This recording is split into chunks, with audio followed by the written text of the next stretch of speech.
Part 1. The Arrival. The stars looked different that morning.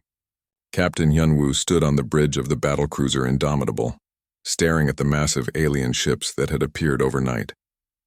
They hung in space like dark mountains, blocking out the light from distant stars. He had been in the military for 20 years, but nothing had prepared him for this moment. Admiral Minji's voice crackled over the communication system.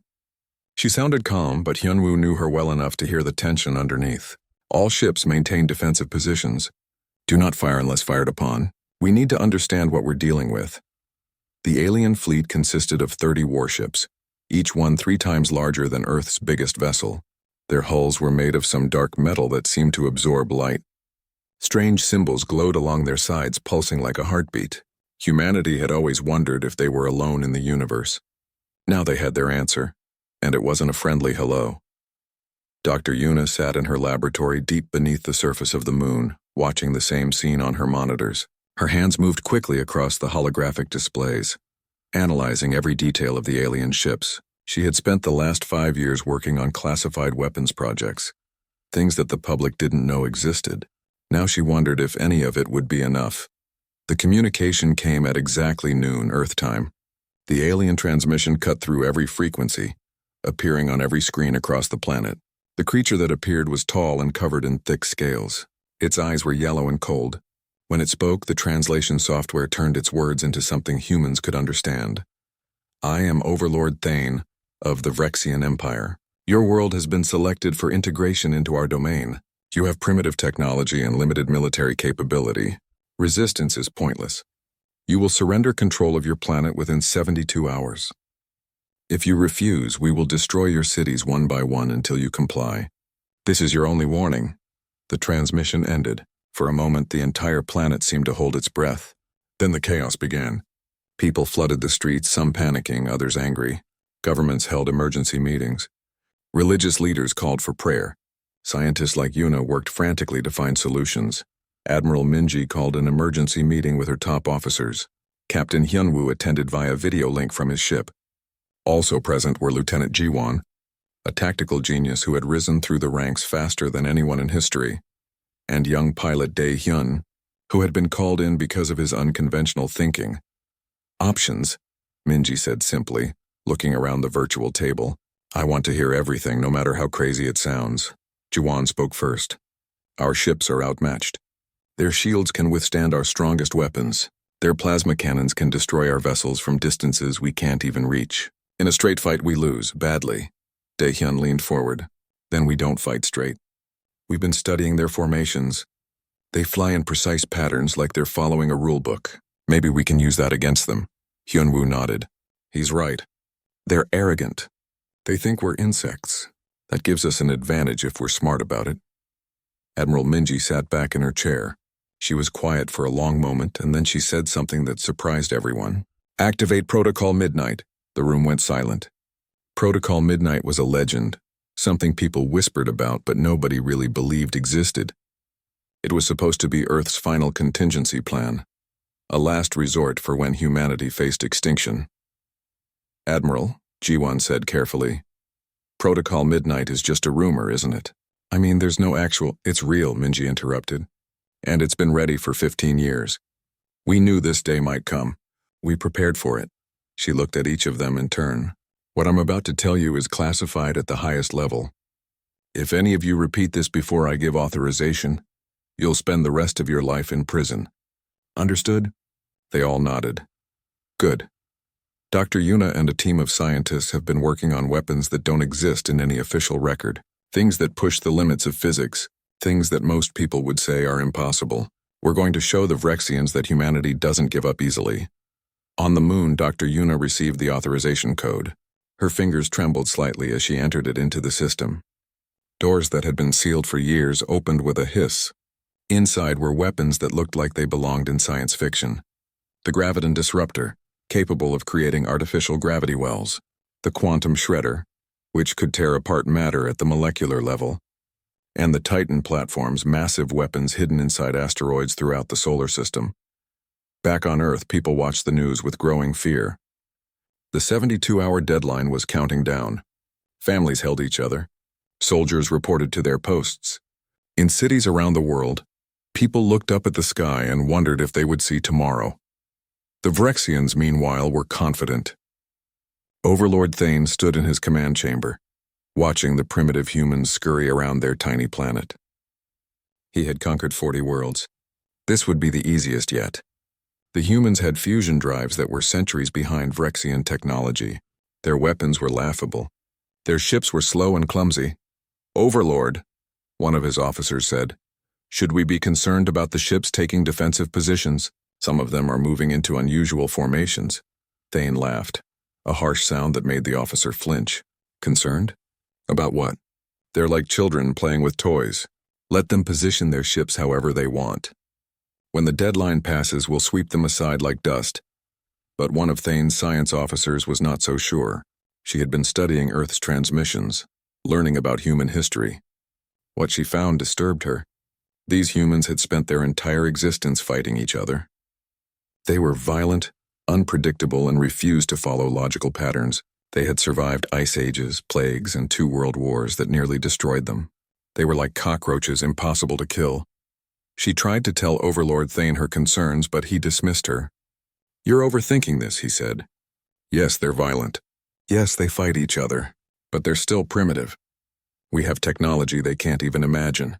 This will be over in days." As the deadline approached, Captain Hyun-woo walked through the corridors of the Indomitable. He stopped to talk with his crew, trying to keep their spirits up. Many of them were young, barely out of training. They looked at him with trust in their eyes, believing he would keep them safe. He wished he could promise them that, but he had learned long ago not to make promises he couldn't keep. Admiral Minji broadcast a message to the Vrexian fleet. Her face appeared on their screens, calm and determined. "Overlord Thane, you've made a mistake. You think we're weak because our technology is different from yours. You think we'll surrender because you have bigger ships, but you don't understand humanity. We've survived everything this universe has thrown at us. We've climbed from caves to the stars through determination and courage. If you want our world, you'll have to take it. And I promise you, we'll make you regret ever coming here." Overlord Thane watched the transmission and smiled. "Brave words from a dead woman," he said. "Begin the attack." Part 2. The First Strike. The first shot came exactly at the 72-hour mark. A beam of purple energy lanced out from the lead Vrexian warship and struck Earth's orbital defense platform, Delta 7. The platform's shields flickered for 3 seconds before collapsing completely. The metal structure glowed white-hot and then exploded, sending debris spinning into space. Captain Hyun-woo gripped the arms of his command chair as the Indomitable shook from a near miss. "Return fire! All batteries!" Around him, the bridge crew worked frantically at their stations. The battlecruiser's railguns fired, sending streams of metal slugs toward the enemy ships. The projectiles hit the Vrexian shields and bounced off like raindrops on glass. "Captain, shields down to 60%, called out the tactical officer. "They're targeting our engines." "Evasive pattern Delta 4, Hyun-woo ordered. "Get us closer to that destroyer on the left. If we can get inside their firing angle." Another blast hit the Indomitable directly. The ship bucked violently. Sparks flew from control panels. The lights flickered and went red. Warning alarms screamed throughout the vessel. Hyun-woo could smell smoke and burning plastic. "Shields at 20%. Hull breaches on decks 5 through 7. Engine 2 is offline." The damage reports came in fast, each one worse than the last. Hyun-woo made his decision. "All hands, abandon ship. Get to the escape pods now." "That's an order." He looked at his bridge crew, people he had served with for years. "Go, I'll buy you time." "Sir, we can still fight." "That wasn't a request, Lieutenant." "Go." As the crew evacuated, Hyun-woo stayed in the command chair. He pointed the dying Indomitable directly at the nearest Vrexian ship and pushed the engines to maximum. If he was going down, he would take one of them with him. But before he could reach ramming distance, a massive explosion tore through the engineering section. The ship broke apart and everything went dark. Across the battle space, the fight was going just as badly for the other human ships. The Vrexians moved with practiced precision, their formations tight and coordinated. They had done this many times before. Every shot was calculated. Every movement was efficient. They were destroying humanity's fleet piece by piece. Lieutenant Ji-won watched from the command center on Earth. The tactical displays showed red icons disappearing one after another. Each icon was a ship, and each ship held hundreds of lives. She felt sick, but she couldn't look away. She had to find a pattern, a weakness, something they could exploit. "Admiral," she said suddenly, "look at their formation.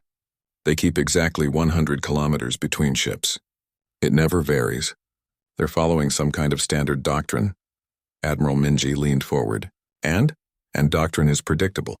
What if we used automated ships packed with nuclear warheads? Not to destroy them, but to force them to break formation? "Do it," Minji said without hesitation. 15 minutes later, a dozen cargo ships that had been converted into flying bombs accelerated toward the Vrexian fleet. The aliens saw them coming and laughed. These primitive nuclear weapons couldn't penetrate their shields. They ignored the approaching ships and continued their systematic destruction of the human defenders. The cargo ships didn't try to penetrate the shields. Instead, they detonated right next to the Vrexian vessels all at once. The combined blast created a massive electromagnetic pulse that disrupted the aliens' perfect formation. Ships that were maintaining exact distances suddenly found themselves drifting. For just a moment, the Vrexians were confused. That moment was all Dr. Yuna needed. "Fire the graviton disruptor," she said calmly. On the far side of the moon, a weapon that officially didn't exist hummed to life. It looked like a massive satellite dish pointed at the sky. When it fired, nothing visible happened. No beam of light, no explosion. But in space, near the Vrexian fleet, reality bent. Two Vrexian destroyers that had drifted slightly out of position suddenly found themselves pulled together by artificial gravity. They tried to fire their engines to compensate, but the pull was too strong. The two ships collided at high speed, their shields collapsing from the impact. Metal screamed and tore. Explosions rippled across both hulls. Within seconds, both destroyers were dead in space, leaking atmosphere and bodies. On Overlord Thane's flagship, alarms blared. "What just happened?" he roared. "How did they do that?" His science officer, the one who had tried to warn him, spoke quietly. "They have technology we didn't know about, Overlord. I told you these humans were dangerous." Thane backhanded her, sending her sprawling. "Dangerous? They're insects with a lucky trick. Concentrate fire on their planet. Destroy their cities. Show them what real power looks like." The Vrexian fleet split into 3 groups. One group stayed in orbit to deal with the remaining human ships. The other 2 descended toward Earth's surface, their weapons charging. They targeted the largest cities first, the ones that would kill the most people and break humanity's will to fight. Young pilot Dai Hyun was in his fighter when the order came through. "All remaining fighter squadrons protect the cities. Stop those ships from reaching the surface." Dae-hyun looked at his scanner. There were 6 Vrexian cruisers heading for Sydney, and maybe 30 human fighters to stop them. The math was simple and brutal. They couldn't win, but they could slow the enemy down, maybe buy time for the evacuation. "Blue Squadron on me," he called out. "We're going to fly straight at them. Don't try to dodge. Don't break formation. Just keep firing until you're out of missiles or out of luck." "Dae-hyun, that's suicide," another pilot responded. "Yeah," Dae-hyun said, "but at least we're taking the choice away from them. They have to deal with us before they can hit the city. That's our job. Let's do it." The fighters accelerated toward the descending cruisers. The Vrexians opened fire, and the space between them filled with energy bolts and explosions. Dae-hyun's fighter took a hit that fried his right thruster. He compensated and kept flying. Another fighter exploded to his left, then one to his right, but they were getting closer. "Missiles away," someone shouted. Dozens of missiles streaked toward the Vrexian ships. Most were destroyed by point defense systems, but some got through. One cruiser took 3 missiles to its engines and began to lose altitude too quickly. It crashed into the ocean 50 kilometers from Sydney, creating a tsunami but sparing the city. Dae-hyun's fighter was falling apart around him. Warning lights covered his entire display. He was down to 1 thruster and no weapons, but he was close to one of the cruisers, very close. He made a decision that would change everything. "Blue Leader to command, I'm making a ramming run. Tell my sister I love her." Before anyone could respond, Dae-hyun pointed his dying fighter at the cruiser's bridge and fired his last thruster. The fighter punched through the shields, which were designed to stop energy weapons, not solid objects moving at incredible speed. It hit the bridge section and detonated. The cruiser shuddered and began spinning out of control. Without guidance, it fired its weapons randomly, hitting one of the other Vrexian ships. That ship returned fire automatically, thinking it was under attack. Within seconds, 2 more cruisers were damaged in friendly fire. Back on the moon, Dr. Yuna watched the battle unfold. She saw the sacrifice of the fighter pilots and felt tears running down her face, but she couldn't stop now. There was more to do. She activated the second graviton disruptor, this one hidden on Mars. Then the third one concealed in an asteroid near Jupiter. Engineer Sunho appeared on her screen. He was aboard one of the Titan platforms, the massive weapons hidden inside hollowed asteroids. Dr. Yuna, we're ready. Just give the word. Wait for them to regroup, she said. We only get one shot at this. Make it count. Overlord Thane was no longer smiling. He had lost 5 ships and the humans were still fighting. Worse, they had weapons he didn't know about. Weapons that could affect gravity itself. He called his fleet to regroup at a safe distance. They would bombard the planet from beyond the range of these primitive weapons. But as the Vrexian ships gathered together, 3 asteroids that had been drifting innocently in the outer solar system suddenly came to life. Massive panels opened in their sides, revealing weapons that glowed with barely contained energy. The Titan platforms had been waiting for exactly this moment. Fire, Dr. Yuna whispered. 3 beams of pure energy lanced across space. They were different from anything the Vrexians had seen before. Not plasma or lasers, but something else entirely. The beams hit the Vrexian formation and punched straight through their shields like paper. 6 more ships exploded. The rest scattered in panic. Admiral Minji stood up in the command center. Now we show them what humanity can really do. All ships, all platforms, everything we have, attack. Part 3. Earth's fury. The Vrexian fleet was no longer in perfect formation. Ships scattered across space, trying to avoid the devastating beams from the Titan platforms. Overlord Thane watched his tactical display with growing horror. He had started the day with 30 warships. Now he had 20. Against these primitive humans, regroup, he shouted. Reform defensive pattern beta. Focus all fire on those asteroid weapons. But humanity had learned from watching the Vrexians. They knew the aliens followed patterns and protocols. Admiral Minji had prepared for exactly this response. As the Vrexian ships moved to attack the Titan platforms, something emerged from behind Jupiter. Commander Hana led a squadron of stealth fighters that had been hiding in the planet's massive radiation field.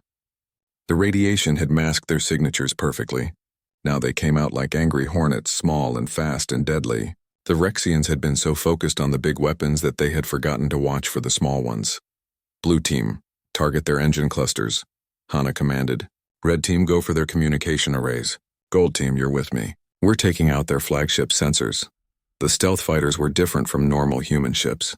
They were coated in material that absorbed sensor waves. Their engines were quiet and efficient. And they were fast. Faster than anything the Vrexians could match. The aliens tried to target them, but it was like trying to swat flies in the dark. Hana's fighter dodged between 2 Vrexian cruisers, her hands moving across the controls with practiced ease. She had been flying since she was 16. She knew her ship like it was part of her body. A missile locked onto her tail and she dove toward a debris field, weaving between pieces of destroyed ships. The missile couldn't match her turns and exploded against a chunk of metal. Gold 3 is hit, someone called over the radio. I'm losing altitude. Eject Gold 3, we'll pick you up later. Everyone else stay focused. Hana brought her fighter in close to Thane's flagship. The massive ship loomed above her, its hull covered in weapons and armor. She found what she was looking for. The sensor array, a cluster of dishes and antennas on the ship's forward section. She fired a burst from her railgun, and the array shattered into pieces. Immediately, the flagship began firing wildly, unable to accurately track targets. Several bolts of energy nearly hit other Vrexian ships. The fleet's coordination fell apart as the flagship's targeting data disappeared. Back on Earth, Specialist Taiyang was doing his part. He sat in a dark room filled with computer screens, his fingers dancing across keyboards. Taiyang had been a hacker before the military recruited him. Now he used his skills for a different purpose, breaking into alien computer systems. The Vrexians thought their encryption was unbreakable. They were wrong. Taiyang had been studying their transmissions since they arrived. He found patterns in their code, weaknesses in their security. Now he was inside their communication network and he was causing chaos. Let's see how you like this, he muttered, typing rapidly. He sent false orders to 3 Vrexian cruisers, telling them to move to coordinates that would put them directly in the path of their own fleet's weapons. He adjusted the targeting data on 2 destroyers, making them think friendly ships were enemies. He even managed to access the environmental controls on one ship and set all the lights to flash randomly. It was small stuff, but it added up. The Vrexians were fighting not just humanity, but their own confusion. Ships hesitated before firing, unsure if their data was correct. Formations broke as captains received conflicting orders. The precise, efficient war machine that had conquered 40 worlds was coming apart. Captain Hyunwoo floated in his escape pod, watching the battle through the small window. He had survived the destruction of the Indomitable, though barely. His pod's emergency beacon was active and rescue would come eventually. But right now all he could do was watch. He saw a Vrexian destroyer take fire from 3 different directions. The ship's shields flared bright blue, then collapsed. Explosions rippled across its hull. The destroyer tried to limp away, but a swarm of human drones descended on it like piranhas. The drones were small, barely bigger than cars, but there were hundreds of them. They latched onto the destroyer's hull and began cutting through the armor with plasma torches. Magnificent, Hyunwoo whispered. This was humanity at its best. Not the strongest, not the toughest, but the most stubborn and creative. They found ways to win that no one else would think of. A rescue shuttle appeared next to his pod. The hatch opened and a young Marine pulled him inside. Welcome back, Captain. The Admiral wants you to take command of the cruiser Defiant. She's not as big as the Indomitable, but she's got teeth. Hyunwoo smiled. Then let's go bite someone. 30 minutes later, he was on the bridge of the Defiant. The crew looked exhausted but determined. They had been fighting for hours without rest. When Hyunwoo entered, they straightened up, their fatigue forgotten. He was a legend now, the captain who had stayed with his dying ship to save his crew. Status report, he said, settling into the command chair. Shields at full. Weapons charged, crew ready, the tactical officer reported. We're waiting for orders, sir. Hyunwoo studied the tactical display. The Vrexian flagship was damaged but still dangerous. It was trying to retreat, moving slowly toward the edge of the solar system. If it escaped, Thane would bring reinforcements. This had to end here and now. Plot an intercept course for the flagship. Maximum speed. Prepare all weapons. Sir, that's suicide. The flagship still has dozens of weapons online. We can't— Yes, we can, Hyunwoo interrupted. Because we're not going to fight fair. Tactical. I need you to contact pilot Daehyun. Is he still alive? Yes, sir. His escape pod was recovered. He's on medical station. Get him on the line. I have a job for him. 10 minutes later, Daehyun was in a new fighter, fueled and armed. His body was covered in bruises and burns, but he refused to stay in medical. What do you need, Captain? I need you to do what you do best. Be unpredictable. I'm going to attack the flagship head-on. While they're focused on the Defiant, I need you to get inside their shields and hit their main reactor. Can you do it? Daehyun checked his weapons. Captain, that reactor is buried deep in the ship. Even if I get inside, I'll never get out. I know, Hyunwoo said quietly. I'm not going to order you to do this. I'm asking. There was a long pause. Then Daehyun laughed. Sir, I rammed a cruiser earlier today. Honestly, I'm running on borrowed time already. Let's make it count. The Defiant accelerated toward the flagship. The Vrexian ship detected them immediately and opened fire. Energy bolts filled the space between the two ships. Hyunwoo ordered evasive maneuvers and the Defiant twisted and turned, taking hits on the shields but staying in the fight. Keep firing. All weapons. I want every gun on that ship focused on us. Hyunwoo shouted. Behind the flagship, invisible among the debris and chaos, Daehyun's fighter glided silently forward. He had shut down everything except life support and minimal thrusters. The Vrexian sensors were damaged and confused. They didn't see him coming. He slipped through a hole in the shields created by Commander Hana's earlier attack. He was inside the enemy ship's defensive perimeter. Now came the hard part. He accelerated toward the flagship's hull, searching for a way in. There, a damaged hangar bay, the doors stuck half open.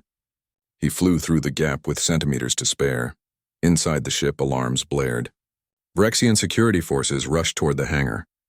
But Daehyun didn't land. He kept flying through the corridors, his fighter's wings scraping the walls. He followed the Defiant scanner data, heading toward the reactor core. Daehyun, you're almost there, Hyunwoo's voice said in his ear. 50 meters ahead, then down 3 levels. I see it, Daehyun replied. The reactor core glowed through an armored window. It was beautiful in a way, a sphere of contained energy that powered the massive ship. He armed his remaining missile, the one shot he had left. For Earth, he said, and fired. The missile punched through the window and into the reactor. For a moment, nothing happened. Then the entire flagship shuddered. The reactor began to overload, safety systems failing one after another. Taehyun tried to turn his fighter around, but the corridor behind him had collapsed from the ship's shaking. "Captain," he said calmly, "I can't get out, but I think it worked." "You did good, son," Hyunwoo said, his voice thick with emotion. "You saved millions of lives today. Humanity won't forget you." "Tell my sister," Daehyun began. But then the reactor exploded, and the transmission cut off. The flagship broke in half, massive explosions tearing it apart from the inside. Overlord Thane died instantly, never understanding how these primitive humans had defeated him. The destruction of the flagship sent a shockwave through the Vrexian fleet. Their leader was dead, their ships were scattered and damaged, and the humans were still fighting. "All Vrexian ships, this is Admiral Minji," her voice boomed across every channel. "Your fleet is broken, your flagship is destroyed. You have one chance to survive. Retreat now and we'll let you go. Stay and we'll destroy every single one of you. Choose quickly." The remaining Vrexian ships didn't need to think twice. They turned and ran. Part 4. The hunt. The Vrexian fleet ran, but Admiral Minji had no intention of letting them escape. She stood in the command center, her face hard as stone. Around her, officers celebrated the victory, but she raised her hand for silence. "We haven't won yet," she said. "Those ships are retreating to regroup and call for reinforcements. If we let them leave our solar system, they'll come back with 10 times as many ships. We have to finish this now." Lieutenant Jiwon pulled up tactical displays. The remaining 13 Vrexian ships were fleeing toward the outer planets. They were damaged and disorganized, but still dangerous. "Admiral, our fleet is in bad shape. We've lost half our ships. The crews are exhausted. If we don't pursue, everything we've sacrificed means nothing," Minji interrupted. She looked around the room. "I know everyone is tired. I know we've lost friends today. But this is the moment that defines humanity's future. Do we hide on our little planet and hope the aliens leave us alone? Or do we show them that Earth doesn't just defend itself, it fights back?" Captain Hyunwoo's voice came through the speakers. "Admiral, the Defiant is ready to pursue. We've got enough power for one more fight." Commander Hana checked in next. "Stealth squadron reporting. We're low on ammunition, but we can still fly. Give us a target." One by one, the other ships reported in. They were damaged, running on backup systems held together with hope and determination. But they were ready. "All ships pursue the enemy," Minji ordered. "Hunt them down. Don't let a single one escape." The chase led through the asteroid belt. The Vrexian ships tried to lose their pursuers among the tumbling rocks, but the human pilots knew this territory. They had been mining these asteroids for decades. What was a maze to the aliens was home to humanity. One Vrexian cruiser tried to hide behind a large asteroid. Commander Hana's squadron found it immediately. They came at it from 3 directions, missiles streaking through the dark. The cruiser's shields collapsed and explosions tore through its engines. The ship went dark, drifting helplessly. Another Vrexian destroyer made it past Mars before human drones caught up. The drones were simple machines, not much smarter than old-fashioned bombs. But there were thousands of them, released from platforms all over the solar system. They swarmed the destroyer, overwhelming its point defense systems. The ship disappeared in a cloud of explosions. As the human fleet passed Jupiter, Lieutenant G1 noticed something on the scanners. "Admiral, 3 Vrexian ships are heading for Europa Colony. They're not trying to escape. They're going to take hostages." Europa Colony was one of humanity's first settlements in the outer solar system. 50,000 people lived in domed cities beneath the moon's icy surface. They were scientists, miners, families. They had no military defenses. "Get me Major Kyung," Minji said immediately. Major Kyung appeared on screen. He was a big man with scars on his face and gray in his hair. He had fought in every major conflict for the past 20 years. "Admiral, I'm already loading my Marines onto shuttles. We'll reach Europa in 40 minutes. The Vrexians will get there first," Minji warned. "Then we'll dig them out. That's what Marines do." Kyung smiled grimly. "Besides, my daughter lives in Europa Colony. I'm not letting aliens hurt her." At Europa Colony, Dr. Bora was in her laboratory when the alarms went off. She was a xenobiologist, one of the scientists studying the life forms that existed in Europa's underground ocean. Now she looked up at the ceiling as the ground shook. The Vrexian ships were landing. "Everyone, get to the emergency shelters," the colony administrator announced over the speakers. This is not a drill. Hostile forces are on the surface. Security teams, arm yourselves. Dr. Bora didn't run to the shelters. Instead, she went to her lab's secure storage. Inside were samples of various alien materials that she had been studying. She grabbed the Vrexian tissue sample that had been recovered from a destroyed ship. Her hands worked quickly, running tests on the genetic structure. The Vrexian soldiers smashed through the colony's main airlock. They were huge, towering over humans covered in thick armor. They carried weapons that could burn through walls. The colony's small security force tried to stop them, but the Vrexians swept them aside like toys. All humans surrender now, the lead Vrexian commander announced. Any resistance will result in death. You are now prisoners of the Vrexian Empire. Families huddled together in the shelters holding each other. Some cried, some prayed. Others just waited, knowing that help was coming but wondering if it would arrive in time. Dr. Bora stared at her test results and smiled. She had found something important. The Vrexians had a weakness, something in their biology that made them vulnerable to specific electromagnetic frequencies, the same frequencies that human medical equipment produced. She grabbed her communicator and sent an emergency message to Major Kyung's incoming Marines. The Marine shuttles came in fast and hard, landing outside the colony in clouds of ice and steam. The rear ramps dropped and soldiers in powered armor rushed out. Major Kyung led from the front, his rifle already firing at the Vrexian perimeter guards. Second platoon, circle left. Third platoon, right? First platoon, you're with me. We're going straight through the middle, Kyung commanded. The powered armor was humanity's answer to the Vrexian size advantage. It made soldiers stronger, faster, and tougher, but more importantly, it protected them from the Vrexian energy weapons. The plasma bolts that could burn through ship hulls were dispersed by the armor's special coating. Kyung's rifle fired solid projectiles, heavy rounds that punched through Vrexian armor at close range. He advanced through the colony's corridors, his Marines covering each other's backs. They had trained for this kind of fighting, close-quarters combat in confined spaces. The Vrexians hadn't. A Vrexian soldier appeared around a corner, raising his weapon. Kyung was faster. 3 shots center mass. The alien went down. 2 more appeared. Kyung's squad fired in unison. The Vrexians' shields couldn't stop solid projectiles at this range. Both aliens fell.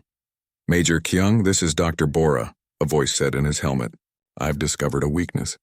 The Vrexians are vulnerable to electromagnetic frequencies at 2.4 gigahertz. I'm sending specifications to your armor systems now. Kyung's armor computer received the data. All Marines switched to EM weapons. Set frequency to 2.4 gigahertz. Let's test this theory. The Marines' rifles had a secondary mode that generated electromagnetic pulses. They usually used it to disable electronic systems. Now they pointed these weapons at the Vrexians and fired. The effect was immediate and dramatic. The aliens collapsed, their nervous systems overloaded by the EM waves. They weren't killed, just incapacitated. It works, someone shouted. They're going down like they've been tasered. The fight turned quickly after that. The Marines swept through the colony, stunning every Vrexian soldier they found. Within an hour, the colony was secure. The alien soldiers were disarmed and restrained. Not a single human civilian had been killed, though several were injured. Major Kyung found his daughter in one of the shelters. She ran to him and he hugged her tightly, his armored hands gentle despite their strength. I told you I'd keep you safe, he said. I knew you'd come, Dad, she replied, but the victory at Europa was just the beginning. The remaining Vrexian ships regrouped near Saturn. They had been battered and humiliated, their forces cut in half, but they still had enough power to cause terrible damage. The new Vrexian commander, taking over after Thane's death, sent a desperate message to the human fleet. You have won today, the Vrexian said, but this is not over. We will detonate our ship's power cores. The explosion will be large enough to destabilize Saturn's orbit. Your entire solar system will be thrown into chaos. Millions will die. Is that what you want? Admiral Minji received the message and closed her eyes for a moment. She had hoped it wouldn't come to this. But the Vrexians were desperate, and desperate enemies did desperate things. She made a decision that would haunt her for the rest of her life. Captain Hyunwoo, she said quietly, I need you to board that ship and stop the detonation manually. There was a long silence. Then Hyunwoo's voice came back calm and steady. Understood, Admiral. I'll need a boarding team. Volunteers only. Hyunwoo, Minji began. I know it's a one-way trip, he interrupted. But somebody has to do it. And I'm the logical choice. I've already lost one ship today. Might as well make it two. 12 Marines volunteered to go with him. Among them was Engineer Sunho, the man who had helped build the graviton disruptor. If anyone can disable an alien reactor, Sunho said, it's me. Plus, I've always wanted to see the inside of a Vrexian ship. You're crazy, Yunwoo told him. Yeah, but so are you. That's why this might actually work. The boarding shuttle approached the Vrexian command ship. It was damaged and listing, but still dangerous. The Vrexians knew they were coming and prepared to fight to the last soldier. This would be the bloodiest battle yet, but it had to be done. Humanity's survival depended on it. Part 5. True Power Revealed. The boarding shuttle clamped onto the Vrexian command ship's hull with a metallic clang. Captain Hyunwoo checked his rifle one last time and looked at the 12 soldiers with him. They were the best humanity had. Volunteers who knew they were probably going to die, but every single one of them had a calm, determined expression. Remember the plan, Hyunwoo said. We fight through to the reactor core. Sunho disables the detonation system. We don't need to destroy the ship, just stop it from exploding. Questions? Yeah, one Marine said. When we're done, how do we get out? Hyunwoo smiled sadly. We probably don't, but maybe we get lucky. It's happened before. He activated the cutting torch, and sparks flew as they burned through the Vrexian hull. They dropped into a corridor designed for beings twice their size. Everything was huge and dim, lit by purple lights that hurt human eyes. The air smelled wrong, like chemicals and something else they couldn't identify. Gravity was heavier than Earth normal. Every step took effort. The first Vrexian guard appeared around a corner. The Marine in front fired immediately, the EM pulse dropping the alien instantly. But the sound of combat had alerted others. Alarms began to wail throughout the ship. Move fast, Hyunwoo ordered. They know we're here. They ran through the corridors, following the ship's schematics that Dr. Yuna had constructed from scans, left then right then down a shaft that required climbing. Vrexian soldiers appeared and the Marines fired without stopping. Some aliens went down, others got shots off. 2 Marines took hits and died instantly, their armor melted through by plasma. Hyunwoo kept moving forward. There was no time to grieve. They reached a large chamber and suddenly there were Vrexians everywhere. A full security squad, 20 aliens with heavy weapons and armor. The Marines took cover behind support pillars, but the situation looked hopeless. Sunho, go, Hyunwoo shouted. We'll hold them here. The reactor is 2 levels down. You can make it.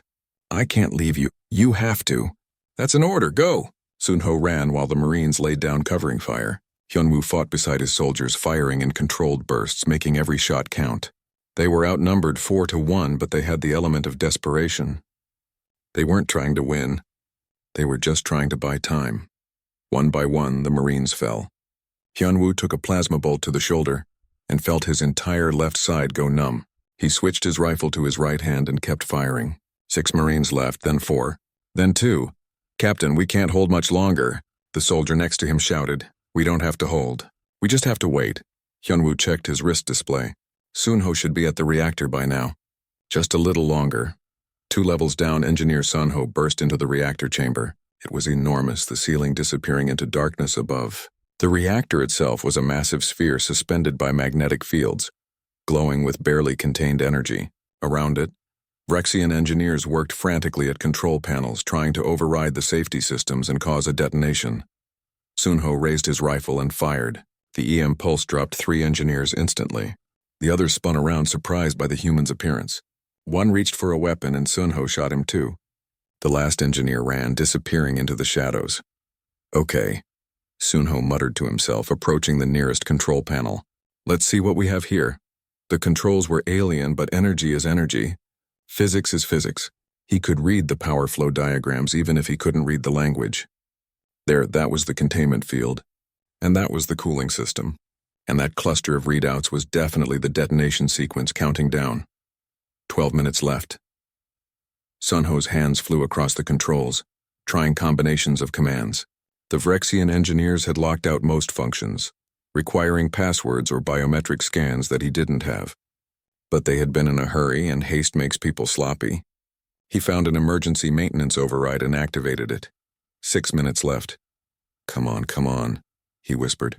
The override gave him access to the cooling system. He diverted all available power to it, flooding the reactor with liquid helium. The temperature began to drop. The detonation sequence required the reactor to be at a specific heat level to go critical. If he could cool it enough, 3 minutes left. Warning lights flashed across the panel. The system was fighting him, trying to heat the reactor back up. The Vrexian engineers had built in redundancies. Sunho gritted his teeth and started physically disconnecting cables, pulling out components with his bare hands. Sparks flew. He got shocked twice, his muscles spasming. But he kept working. 1 minute left. The reactor temperature hit the critical threshold and dropped below it. The detonation sequence tried to initiate and failed. The countdown stopped at 38 seconds. Warning klaxons blared, then fell silent. The reactor was stable. Sunho collapsed against the control panel, his entire body shaking. "Admiral Minji," he said into his communicator. "The detonation has stopped. Repeat, the threat is neutralized." Back in the large chamber, Captain Hyunwoo was the last Marine standing. His armor was scorched and torn. He was bleeding from a dozen wounds. But he was still on his feet, still fighting. The Vrexians had stopped advancing, wary of this human who refused to die. Then his communicator crackled. "Captain, this is the Defiant. We're detecting a new fleet entering the solar system. It's huge, sir. At least 100 ships." Hyunwoo felt his heart sink. Reinforcements. The Vrexians had called for help after all. They had failed. He had failed. But then another voice came through, this one speaking in a language his translator struggled with. "Human vessels, this is the Galactic Assembly Fleet. We are here to mediate the conflict. All parties are to cease hostilities immediately. The Galactic Assembly, the government that ruled most of known space."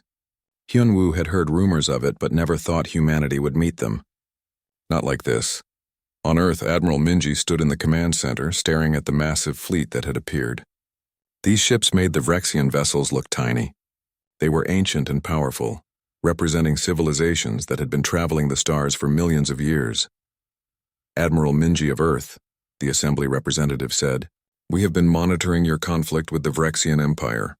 We come to prevent further loss of life and restore order." Minji felt anger rising in her chest. They had been watching. They had let the Vrexians attack Earth, watched humans die, and only showed up when the battle was nearly over. "Where were you when the Vrexians were bombing our cities?" she demanded. "Where was this peacekeeping fleet when my people were dying?" "We cannot interfere in every conflict," the representative said smoothly. "The Galactic Assembly has protocols." "Your protocols mean nothing to me," Minji interrupted. "You came here to prevent humanity from winning too decisively. You don't want us to embarrass the Vrexians. You don't want us to show that the Assembly's mighty warrior race can be beaten by primitives." There was silence. Then the representative spoke again, his tone different now. "You are correct. We underestimated your species. We believed the Vrexians would conquer you easily. We prepared to intervene on humanitarian grounds to save the survivors. We did not expect you to win."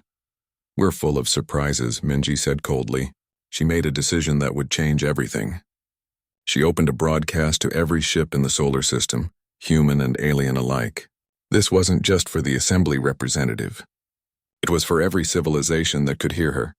"My name is Admiral Minji of Earth, and I speak for humanity. For centuries, you've watched us from afar. You've studied us like insects under glass. You saw our conflicts and our flaws and decided we were primitive. The Vrexians came to our world believing we were easy prey. They were wrong." She paused, letting her words sink in. "We don't have your ancient technology. We don't have your vast empires. But we have something you've lost over your millions of years of comfort and politics. We have the will to survive. We have the creativity to adapt. We have the courage to stand against impossible odds and fight anyway." On the Vrexian command ship, the remaining aliens listened. In the Assembly fleet, commanders shifted uncomfortably. Across the galaxy, on 100 worlds, beings heard humanity's voice for the first time. "This is humanity's message to the galaxy. We are not your subjects. We are not your victims. We are your equals, whether you acknowledge it or not. We will defend our home with every weapon we can build, every tactic we can imagine, and every drop of blood we have. Test us again if you dare. But know that we won't just fight to survive. We'll fight to win." The silence that followed was profound. Then the Assembly representative spoke, and his tone was different now. Respectful. "Earth has proven itself in combat. By the laws of the Galactic Assembly, Any species that can defend itself against a registered military power is entitled to full membership. I hereby extend an invitation to humanity to join the assembly as an equal member, with all rights and protections that entails." Minji smiled. "We accept. But understand this, we're not joining as supplicants. We're joining as partners. And if you ever stand by and watch while someone attacks a helpless world again, we'll have a problem." "Understood," the representative said quietly. The Rexian ships were escorted out of the solar system by assembly vessels. The survivors would face trial for their unprovoked attack.